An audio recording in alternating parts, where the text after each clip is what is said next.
হৃদয় বিদারক এই দৃশ্য ধারণ করেছে মার্কিন সংবাদ মাধ্যম CNN। ভিডিওতে দেখা যায় ত্রাণ না পেয়ে বাধ্য হয়ে রাস্তায় পড়ে থাকা আটা কুড়িয়ে নিচ্ছেন গাজার এই অসহায় মা। একটা পর্যায়ে কান্নায় ভেঙে পড়েন তিনি।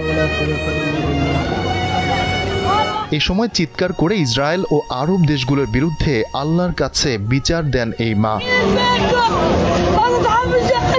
ভিডিওতে এই নারীকে বলতে শোনা যায়, মহান আল্লাহ আমাদের জন্য যথেষ্ট, সবকিছু সুন্দরভাবে সমাধান করার ক্ষমতা একমাত্র তার হাতে রয়েছে। ইসরায়েলের উদ্দেশ্যে ক্ষোভ ঝেড়ে তিনি বলেন, তোমরা আমাদের ক্ষুধার্ত রেখেছ। এরপর আরব দেশগুলোর বিরুদ্ধে বিচার দিয়ে তিনি বারবার বলতে থাকেন, আল্লাহ আরবদের বিচার করুক।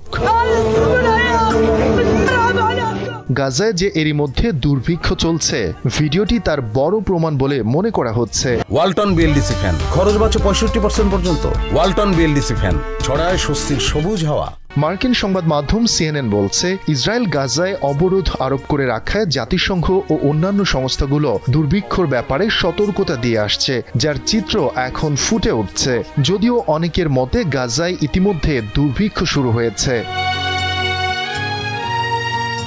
CNN আরও জানিয়েছে, গেল 31 মে গাজার খান ইউনিস থেকে ধারণ করা হয়েছে এমন হৃদয় বিদারক দৃশ্য, যা কাঁদিয়েছে বিশ্বের কোটি বিবেকবান মানুষকে।